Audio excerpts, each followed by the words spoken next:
नमस्कार, good morning. Chhattisgarh में स्वागत है आप सभी का। आप देख रहे हैं IB24। मैं हूं आपके साथ श्रवण तंबोले। बुलेटिन की शुरुआत करते हैं। सबसे पहले देख लेते हैं इस वक्त के हेडलाइंस। आज प्रयागराज से कोरबा लाए जाएंगे मृतकों के शव। कल सड़क हादसे में हुई थी 10 श्रद्धालुओं की मौत। महाकुंभ जाने के दौरान कार और बस में हुई थी टक्कर। रायगढ़ में 94 लाख की अवैध शराब जब्त। पुलिस ने 2 तस्करों को किया गिरफ्तार। मुरादाबाद के रहने वाले हैं दोनों आरोपी। डोंगरगढ़ में बीजेपी के शहर महामंत्री संतोष राव के घर पथराव। महिलाओं से गाली गलौज का भी आरोप। विजय कांग्रेस प्रत्याशी के समर्थकों पर आरोप। छत्तीसगढ़ में निकाय चुनाव में कांग्रेस साफ। सभी 10 नगर निगमों में भाजपा का कब्जा। नगर पालिका और नगर पंचायत में भी बीजेपी का दिखा दम। रायपुर नगर निगम में 15 साल बाद खिला कमल। भाजपा की मीनल चौबे ने दर्ज की ऐतिहासिक जीत। पूर्व महापौर एजाज ढेबर पार्षद चुनाव हारे।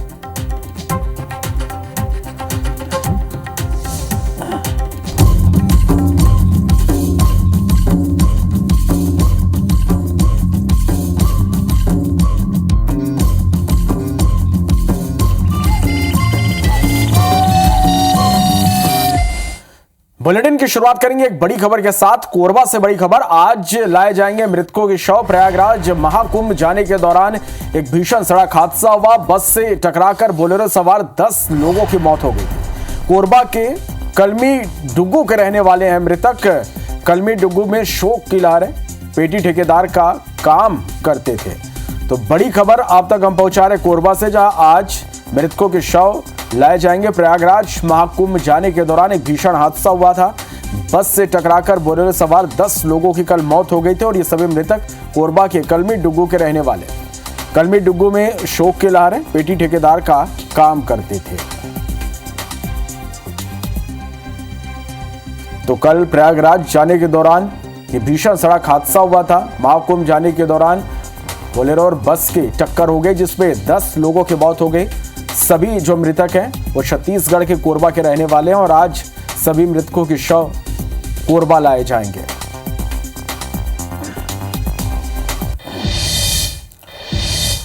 रायगढ़ से खबर, जहां खरसिया पुलिस ने एक बड़ी कार्रवाई की है। पुलिस ने 94 लाख रुपए की अवैध शराब जब्त की है। पुलिस ने 2 तस्करों को गिरफ्तार किया है। दोनों तस्कर मुरादाबाद यूपी के रहने वाले हैं। तो ये बड़ी खबर इस वक्त की। रायगढ़ से खरसिया पुलिस ने एक बड़ी कार्रवाई की है। पुलिस ने 2 तस्करों को गिरफ्तार किया है। 94 लाख रुपए की अवैध शराब इनसे जब्त की गई है। पुलिस ने 2 तस्करों को इस मामले में गिरफ्तार किया है।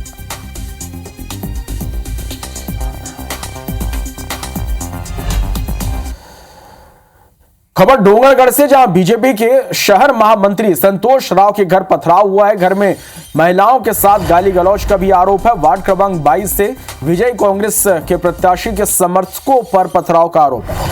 पुलिस मौके पर पहुंच चुकी है। बीजेपी कार्यकर्ता भी थाने पहुंचे। आरोपियों के खिलाफ कड़ी कार्रवाई की मांग की गई। तो डोंगरगढ़ से ये बड़ी खबर आप तक हम पहुंचा रहे हैं, जहां बीजेपी के शहर महामंत्री संतोष राव के घर पथराव हुआ। घर में महिलाओं के साथ गाली गलौज का आरोप है। वार्ड क्रमांक 22 से विजय कांग्रेस प्रत्याशी के समर्थकों पर आरोप है। पुलिस मौके पर पहुंची। बीजेपी कार्यकर्ता भी थाने पहुंचे। आरोपियों के खिलाफ कड़ी कार्रवाई की।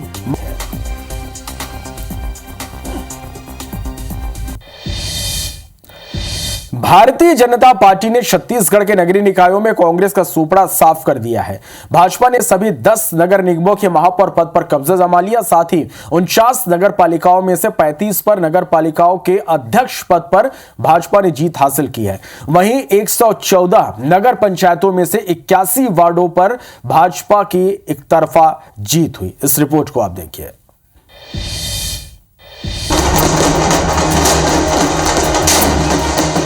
ये जश्न है जीत का, ये खुशी है जीत की। कहीं बट गई मिठाई, कहीं हो गई आतिशबाजी। होली को अभी माह भर बाकी है, लेकिन छत्तीसगढ़ में भारतीय जनता पार्टी ने पहले ही होली मना ली। ये नजारा है नगरीय निकाय चुनाव में बीजेपी को मिली प्रचंड जीत का। भारतीय जनता पार्टी ने नगर निगम, नगर पालिका और नगर पंचायत चुनाव में एक तरफा जीत हासिल की। बीजेपी ने न केवल सभी 10 नगर निगम के महापौर की कुर्सी पर कब्जा जमाया, बल्कि वार्ड में भी उनका दबदबा दिखा। इधर नगर पालिकाओं और नगर पंचायतों में भी कमल पूरी शान के साथ खिला। नगरीय निकाय चुनाव में मिली इस प्रचंड जीत को बीजेपी डबल इंजन की सरकार से हो रहे विकास पर जनता की मुहर बता रही है। भारतीय जनता पार्टी के लिए और हमारी भारतीय जनता पार्टी की छत्तीसगढ़ की सरकार के लिए ऐतिहासिक दिन है। आज हम कह सकते हैं कि आज का ये दिन राजनीति के क्षेत्र में छत्तीसगढ़ के इतिहास में स्वर्णाक्षरों से लिखा जाएगा। जनता ने आशीर्वाद दिया है, साथ समर्थन दिया है, विष्णुदेव सरकार जी के प्रति अपना समर्थन जताया है, माननीय नरेंद्र मोदी जी के प्रति अपना समर्थन जताया है। विधानसभा चुनाव के बाद नगरीय निकाय चुनाव में मिली करारी हार ने कांग्रेस को तगड़ा झटका दिया है। कांग्रेस के नेता एक तरफ हार की समीक्षा की बात कह रहे हैं तो दूसरी तरफ वो ईवीएम और सरकारी मशीनरी के दुरुपयोग का आरोप लगाकर हार के बहाने भी तलाश रहे हैं। परिस्थितियां शासन सत्ता के साथ में इन चुनावों में प्रभाव डालती हैं। लोगों के मन में ये भी बात आती है, वो चाहते हैं कि भाई उनके शहर का, उनके क्षेत्र का विकास हो, तो ये बात मन में आसानी से बैठ जाती है कि जो सरकार में है वो हमारे लिए बेहतर काम कर सकेगा। सरकार की तरफ से बड़ा खेला हुआ है, क्योंकि माननीय नगरीय प्रशासन मंत्री सरकार की तरफ से घोषणा करते रहे कि हम बैलेट से कराएंगे। बैलेट से कराते तो निश्चित ही परिणाम कुछ और होते और अधिकांश जगह में कांग्रेस जीतती। कांग्रेस भले हार के बाद आईना देखने से कतरा रही हो, लेकिन हरियाणा, महाराष्ट्र और दिल्ली विधानसभा चुनाव के बाद छत्तीसगढ़ में नगरीय निकाय चुनाव से सूपड़ा साफ हो जाने के बाद उसकी जमीनी हकीकत एक बार फिर से जग जाहिर हो गई है। Bureau report, IBC 24। तो नगरीय निकाय चुनाव में बीजेपी का परचम छाया रहा। नगर निगम में तो बीजेपी ने कांग्रेस का सुपड़ा साफ कर दिया, लेकिन नगर पालिकाओं में भी बीजेपी पीछे नहीं रही। प्रदेश भर की नगर पालिकाओं में क्या रही बीजेपी की स्थिति और कैसा रहा कांग्रेस का हाल, इस रिपोर्ट में आप देखिए।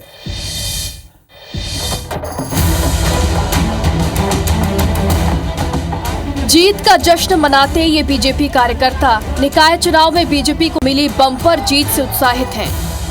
बीजेपी ने 10 नगर निगमों में तो अपनी जीत का परचम लहराया है। इसके साथ ही प्रदेश भर में 49 नगर पालिकाओं में हुए चुनाव के नतीजे भी आए।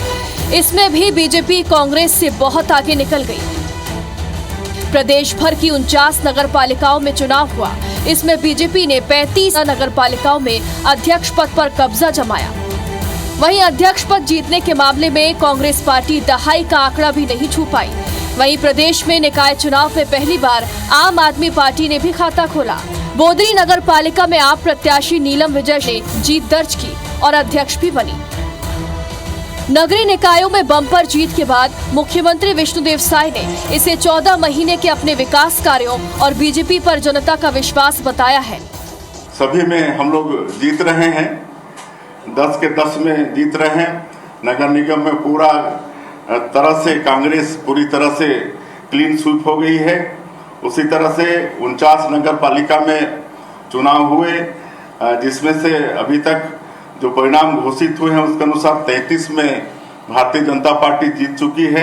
मैं सभी अपने प्रदेश स्तर के नेता और अपने जिला स्तर के नेता और समस्त मेरे भारतीय जनता पार्टी के जाबाज सिपाही भाइयों बहनों और बालोद के जितने मेरे देवतुल्य मतदाता भाई बहनों, उन सब के कृतज्ञ हूँ मैं, जिन्होंने मुझ पर विश्वास किया और मुझे आशीर्वाद दिया। मैं जिस रूप में उन्होंने मुझे आशीर्वाद दिया है, मैं उनके अनुरूप पूरे उतरने की पूरी कोशिश करूँगी। नगर पालिकाओं में बीजेपी ने तो ओवरऑल बहुत अच्छा प्रदर्शन किया, लेकिन 49 नगर पालिकाओं में कुछ पालिकाएं ऐसी भी रही जिनकी जीत चर्चा में रही। सबसे पहले तो बोदरी में आम आदमी पार्टी की प्रत्याशी नीलम विजय बीजेपी और कांग्रेस दोनों को ही पीछे छोड़ते हुए जीत हासिल की। इसी तरह महासमुंद के कांग्रेस प्रत्याशी निखिल कांत साहू भी चर्चा में रहे, क्योंकि उन्होंने पूर्व विधायक और बीजेपी के कद्दावर नेता डॉक्टर विमल चोपड़ा को हरा दिया। बहरहाल निकाय चुनाव में जीत से बीजेपी उत्साहित है, तो वहीं कांग्रेस को अपनी हार से सबक लेने की जरूरत है। Bureau report, IBC 24। जशपुर निकाय चुनाव में बीजेपी ने 5 में से 3 अध्यक्ष पद जीत लिए। जशपुर नगर पालिका में बीजेपी के अरविंद भगत ने जीत हासिल की। उन्होंने कांग्रेस प्रत्याशी हीरू राम निकुंज को हरा दिया। वहीं पार्षद की बात करें तो यहां बीजेपी के 18, कांग्रेस से 1 और 1 निर्दलीय पार्षद की जीत हुई। वहीं कुनकुरी नगर पंचायत में कांग्रेस के अध्यक्ष प्रत्याशी विनयशील गुप्ता ने जीत दर्ज की। पत्थलगांव नगर पंचायत में बीजेपी की संगीता सिंह ने जीत दर्ज करते हुए कांग्रेस प्रत्याशी उर्वशी सिंह को करारी हार दी। नगर पंचायत कोतबा में अध्यक्ष पद पर कांग्रेस के हितेंद्र पैकरा ने जीत दर्ज की है, जबकि बगीचा नगर पंचायत में बीजेपी के अध्यक्ष प्रत्याशी प्रभात सेदान ने जीत दर्ज कर ली है। जशपुर नगर के समस्त मतदाताओं को, जनताओं को, हमारे कार्यकर्ताओं को, सभी को मैं बहुत बहुत धन्यवाद, आभार व्यक्त करना चाहता हूं कि उनके आशीर्वाद से ही जीत हुई है और ये मेरी जीत नहीं है, एक कार्यकर्ताओं की जीत है। कुनकुरी की जनता ने सत्ता, सरकार, सीएम की धमक के बजाय कांग्रेस के एक मामूली कार्यकर्ता को चुनना पसंद किया।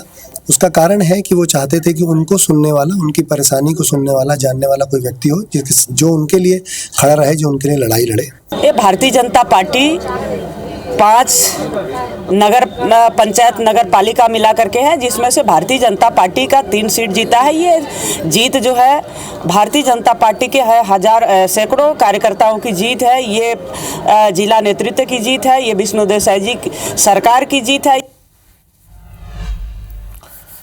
कोंडागांव नगर पालिका और नगर पंचायत में धमाकेदार जीत दर्ज की है। बीजेपी ने कोंडागांव के 22 में से 20 वार्डों पर कब्जा कर लिया। अध्यक्ष पद पर बीजेपी के नरपति पटेल ने 4,528 मतों के अंतर से जीत दर्ज की। बीजेपी के असलम मोहम्मद ने कांग्रेस के सुनील रैखवार को 271 मतों से हरा दिया। सुषमा खोबरागड़े ने कांग्रेस की गुणमती नायक को 243 मतों से हराकर जीत हासिल की। वहीं केशकाल में निर्दलीय प्रत्याशी की सफलता ने सबको चौंका दिया। फरसगांव में भी बीजेपी का कब्जा रहा। इस चुनाव परिणाम ने जिले की राजनीति में नए समीकरण तय कर दिए हैं। तीनों नगरीय निकाय के परिणाम प्राप्त हो चुके हैं। कोंडागांव नगरीय निकाय में कुल जो है 22 वार्ड में से 1 वार्ड में निर्दलीय प्रत्याशी और 1 वार्ड से कांग्रेसी उम्मीदवार विजय हुए। बाकी शेष वार्डों में बीजेपी उम्मीदवार विजय हुए। तो पहले विधानसभा, फिर लोकसभा और अब शहर सरकार में कांग्रेस का सुपड़ा साफ हो गया। 15 महीने पहले तक जो पार्टी 2/3 से ज्यादा सीट के साथ सरकार में थी, उस पर मतदाताओं ने बिल्कुल रहम नहीं दिखाया है। इस रिपोर्ट को आप देखिए।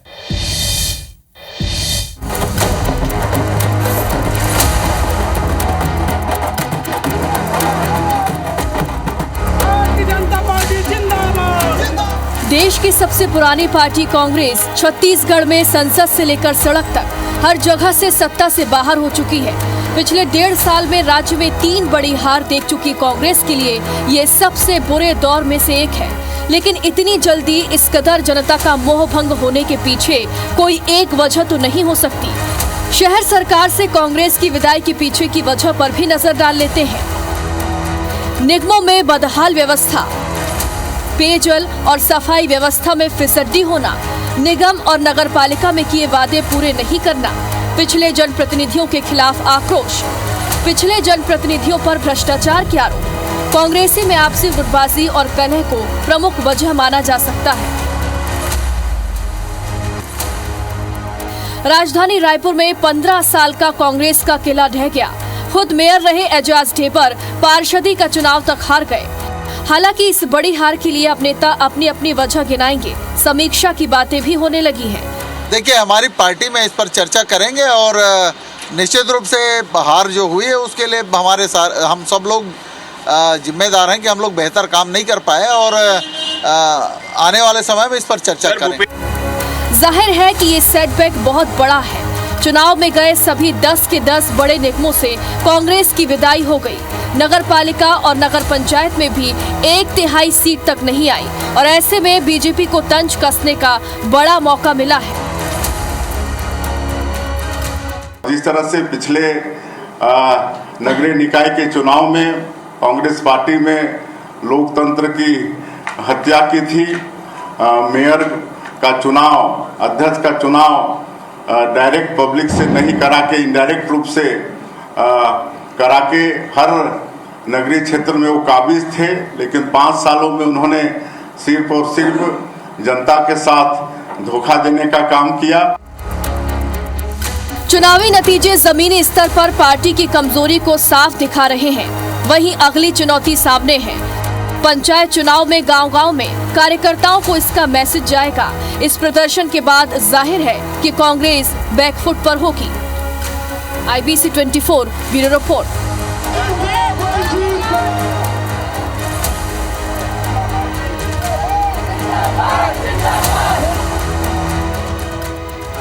दंतेवाड़ा से एक बड़ी खबर है, जहां 3 इनामी नक्सलियों ने आज समर्पण किया है। तीनों नक्सलियों पर 1-1 लाख रुपए का इनाम था।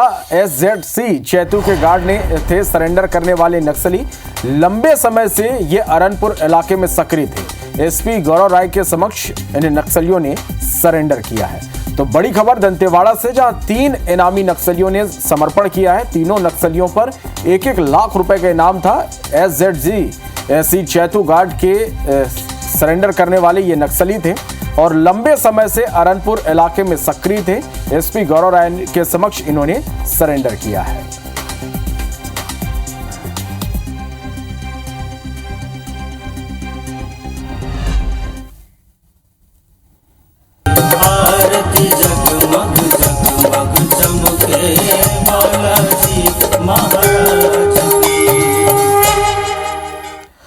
तो रायपुर के सालासर बालाजी मंदिर की स्थापना के 7 वर्ष पूरे होने पर विशेष कार्यक्रम किया जा रहा है। शनिवार को राम मंदिर से लेकर सालासर बालाजी मंदिर तक पैदल निशान यात्रा निकाली गई, जिसमें समाज के सभी वर्ग के लोगों ने हिस्सा लिया।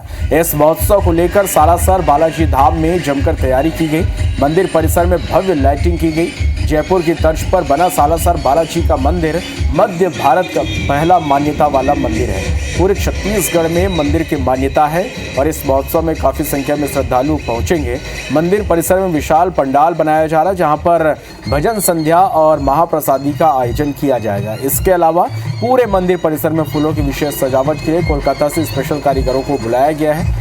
रविवार सुबह बालाजी का अभिषेक किया जाएगा। उसके बाद सुबह 10 बजे से 2 बजे तक भगवान को सवा मणि भोग चढ़ाया जाएगा। साथ ही सुबह 11 बजे से सुंदरकांड का पाठ होगा। शाम के समय भजन गायक कन्हैया मित्तल अपनी प्रस्तुति देंगे। कल सुबह हमारा 51 किलो दूध से दुग्धाभिषेक है। दोपहर 501 भक्तों के द्वारा सवा मणि भोग लगाया जाएगा। 151 की थालियों से महाआरती होगी। उसके बाद 56 भोग होगा। शाम को 7 बजे चंडीगढ़ के प्रसिद्ध भजन गायक कन्हैया मित्तल की भजन संध्या है। ये 7वां राष्ट्रीय उत्सव है। इसमें कल सवा मणि लगेगी। उसके बाद में ये अभिषेक होगा हनुमान जी का। फिर शाम को कन्हैया मित्तल का भजन का कार्यक्रम है शाम को 8 बजे से। ये कार्यक्रम हमें हर साल होता है, भजन होता है। इस बार कन्हैया मित्तल जी आ रहे हैं, इसलिए पूरे सभी से आग्रह है कि ज़्यादा से ज़्यादा लोग आएँ और भजन सुने और भोजन प्रसादी लें।